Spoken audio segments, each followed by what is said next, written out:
టేస్టీగా చేసి ఇవా. సరే జోయా, నేను నీకోసం అయితే మామిడికాయ కారం చేస్తా. మళ్ళీ ఫ్రిడ్జ్ మీద మామిడికాయ ఉంటుంది, తీసుకురాపో జోయా.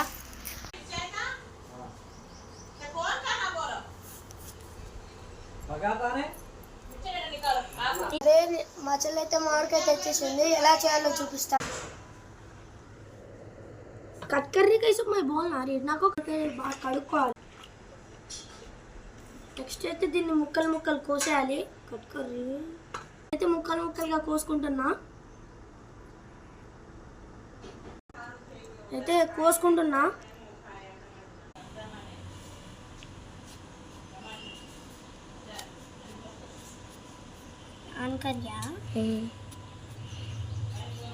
చూడండి, కోసేసా సగం, ఇంకా సగం కొయ్యాలి. కోయడం అయితే అయిపోవడానికి వచ్చింది. మామిడికాయలు అయితే కట్టింగ్ అయిపోయింది. నెక్స్ట్ అయితే వీటిలో ఉప్పు కారం జల్లేద్దాం.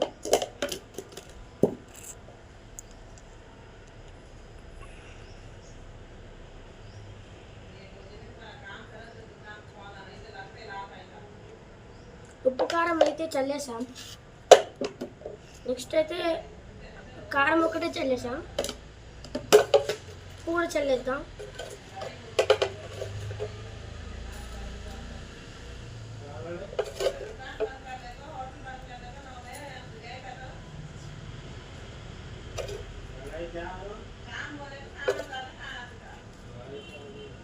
మేమైతే కారం కొద్దిగా ఎక్కువ తింటాము కాబట్టి కారం అయితే కొద్దిగా వేసాను. ఇంకా ఈ చిన్న ముక్కలు కూడా ఉన్నాయి, వీటిలో కూడా కొద్దిగా ఉప్పు కారం అయితే వేసేద్దాం.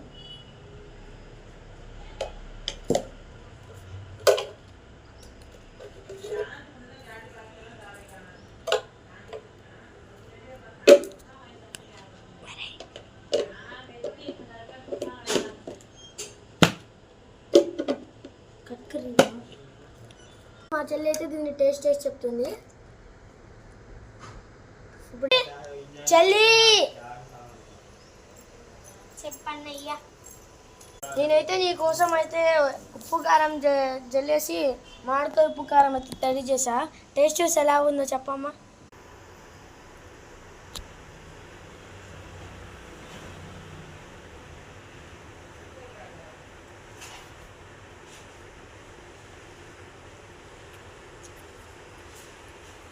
మామిడికాయ కారం అయితే సరిగ్గా ఉంది. మీరైతే లైక్ చేసుకోండి. మా అన్న మజాక. మీరైతే లైక్ చేసుకోండి.